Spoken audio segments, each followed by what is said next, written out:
You see my screen?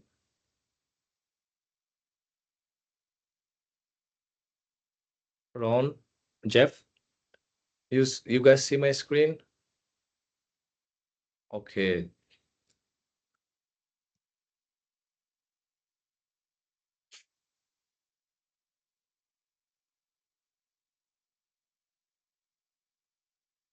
Okay, welcome to the class. Today we will learn about the Bloom taxonomy, and our learning outcome is explain the Bloom taxonomy and its purpose, and also describe the 6 cognitive levels. So let's start. So what is Bloom taxonomy? So Bloom taxonomy is a hierarchical platform for classifying education learning objectives. It helps teachers organize lesson goal from simple recall and complex creation. So the developer is Benjamin Bloom, and it was published in 1956, and it's widely used to design, deliver, and assess learning at every education level. So right now, I will show Bloom's you a taxonomy is a video. framework. It will take some of your minutes to catch everything what's Bloom taxonomy all about. So you can Bloom's watch the taxonomy video is a now. framework for categorizing educational goals, created by Benjamin Bloom in 1956. It helps teachers and educators structure their lessons and assessments to encourage higher levels of thinking. The taxonomy has 6 levels, starting from the simplest to the most complex: remembering, understanding, applying, analyzing, evaluating, and creating. Remembering is the first level. It's about recalling facts and basic concepts. For example, a student might be asked to list the main events of a story or recite a mathematical formula. This stage is all about memorization and retention. Understanding is the second level. Here, students explain ideas or concepts. They might summarize a chapter in their own words or explain how a scientific process works. This step moves beyond memorization to ensure the student grasps the meaning behind the facts. Applying is the third level. Students use information in new situations. For instance, they might use a math formula to solve a problem they haven't seen before, or apply a scientific principle to a real-world situation. This level is about using knowledge in practical ways. Analyzing is the fourth level. Students break information into parts to understand it better. They might compare and contrast two theories or examine the motives of characters in a novel. Analyzing involves looking at how the parts of something relate to each other and to the whole. Evaluating is the fifth level. At this stage, students make judgments based on criteria and standards. They might critique a piece of writing or assess the validity of an argument. Evaluation requires critical thinking and the ability to justify decisions. Creating is the sixth and highest level. Here, students produce new or original work. They might write a story, design an experiment, or develop a new way to solve a problem. Creating is about combining elements in novel ways to generate something unique. Bloom's taxonomy encourages educators to move students beyond simple memorization to higher levels of thinking. By structuring lessons around these 6 levels, teachers can help students develop critical thinking skills and a deeper understanding of the material.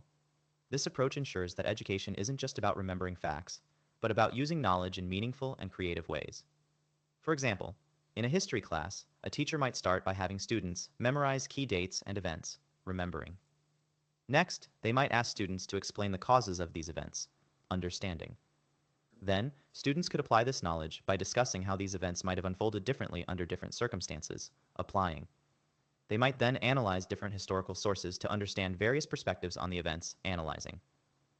Students could evaluate the impact of these events on current society, evaluating, and finally create a presentation or project that connects past events to modern issues, creating. Using Bloom's taxonomy helps create a more engaging and effective learning experience. It encourages students to think deeply and critically about what they are learning and to apply their knowledge in new and innovative ways. However, Bloom's taxonomy isn't without its criticisms. A main criticism of Bloom's taxonomy is that it shows a strict order of thinking skills, making it seem like you need to master simple skills before moving to more complex ones. Critics say this is too simple and doesn't reflect how people really learn. In reality, we might analyze and create things first, in order to remember information. In other words, learning isn't as linear and structured as Bloom suggests.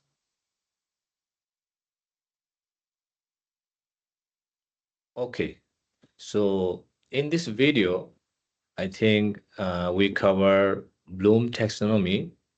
So, Bloom's taxonomy. so there is in this video, we saw there are six cognitive levels. So, like create, combining parts to make new whole, and the evaluation. It's from the last stage. But if we go on the first stage, so it will be the remember. So remember to recognize and recalling the fact. Then the understand comes. Understanding what the fact mean. Then the apply comes. Applying the fact, rules, the concept, and the ideas. Then they can analyze by breaking down information into component parts. Then they can evaluate by judging the value of information or ideas. Then the last one is create. It's combining the parts to make new whole. Hi there, So young. Hi there. there is an example using the theory of Bloom taxonomies is photosynthesis. So there's a short video. I will show you the example. Then I will discuss about it. Young scientists. Welcome back to Kids Science Corner. Today, we're going to explore something really cool, photosynthesis. That might sound like a big word, but don't worry, it's super easy to understand. Let's jump in and find out how plants make their own food. Imagine you're feeling hungry. What do? You eat food, right? Well, plants get hungry too, but instead of eating like us, they make their own food. This process is called photosynthesis. Think of it as plants making a special meal just for themselves. To make their food, plants need a few simple things. 1. Sunlight. This is like the power source that helps them make food. 2. Water. Plants get this from the soil through their roots. 3. Carbon dioxide. This is a gas in the air that plants breathe in through tiny holes in their leaves called stomata. With these three things, sunlight, water, and carbon dioxide, plants are ready to start photosynthesis. Now, here's where the magic happens. Inside the leaves of plants is something called chlorophyll. It's what makes leaves green and helps plants soak up sunlight, kind of like how a sponge soaks up water. Chlorophyll is like a green superhero that makes sure the plant has enough energy to make food. Here's how it all works. 1. Sunlight shines on the leaves. 2. Chlorophyll in the leaves captures the sunlight. 3. The plant takes in water from the roots and carbon dioxide from the air. 4. The plant uses the energy from sunlight to mix water and carbon dioxide together, making glucose, a type of sugar, and oxygen. So, in simple terms, plants use sunlight to turn water and air into food and oxygen. The food, glucose, helps the plant grow big and strong, and the oxygen is released into the air for us to breathe. You might be wondering, why should I care about photosynthesis? Well, here's why. Plants need food to grow, just like we do. Photosynthesis is how they make that food. Oxygen, the air we breathe, is made by plants during photosynthesis. So, every time you take a breath, you can thank a plant. Let's see photosynthesis in action with a simple experiment. You'll need a clear glass of water, a leafy green plant like spinach or any leaf you find, a sunny window. 1. Fill the glass with water and place the leaf in it. 2. Put it by the sunny window and wait a few hours. 3. Check back later and look for tiny bubbles. Those bubbles are oxygen, made by the leaf through photosynthesis. And that's it, young scientists.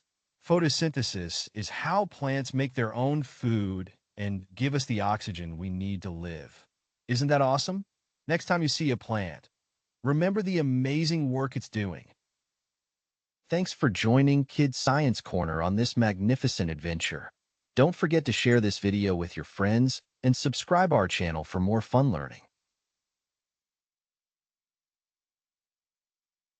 So in this video, we see an example, a good example of photosynthesis, and it's related to our Bloom taxonomy. We can create every part of cognitive learning through this example. Like as a remember, the least part of plant cell, how it comes. Then we understand the sunlight and the plants, how sunlight are helpful for the plant to use sunlight, and describe how to plant use sunlight. And also we apply it to the illustrate the process of the diagram, and we analyze it also, compare photosynthesis to respiration, and then we evaluate it. So the evaluate is judge with the effect, the most effect of the plant grow. And the create also must design the experiment to test plant grow under the varied light.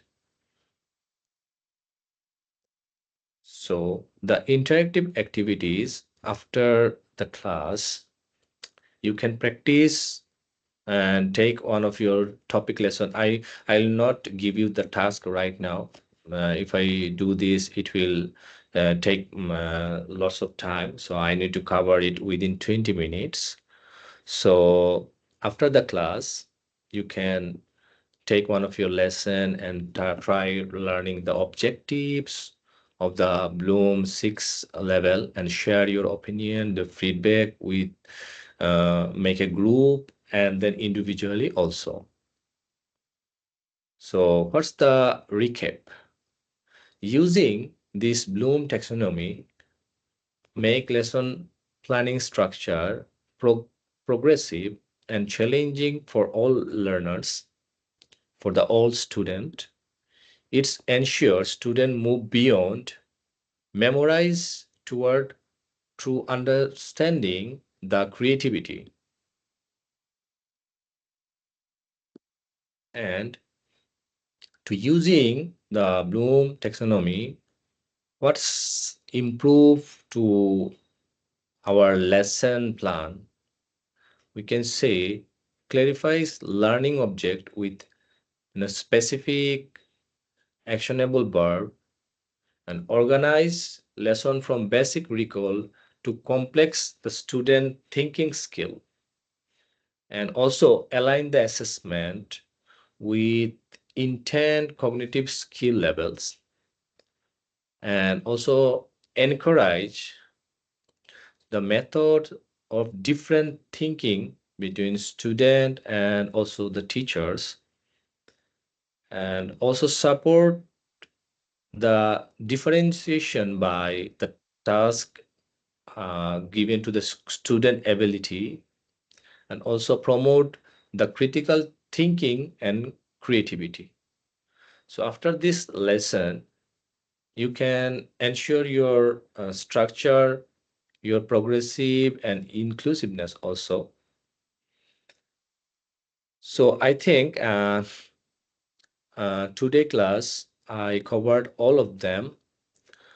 If you have any question, you can ask me right now, or you can send it to me later via, through Teams or modules, or you can knock me on email also if you want. So you have any questions? Ron, Jeff, you have any questions? You can ask me right Okay. now. Thank you so much. Thank you so much. Okay, thank you. Thank you so much. So I will share this slide to you after the class. You can read this again, and if you have any question, just let me know. I will answer it. And after next week, related this slide, I think you have some, questionnaires, assignments face to face next week. So I will catch up you later. Thank you. Thank you. Take care. Thank you.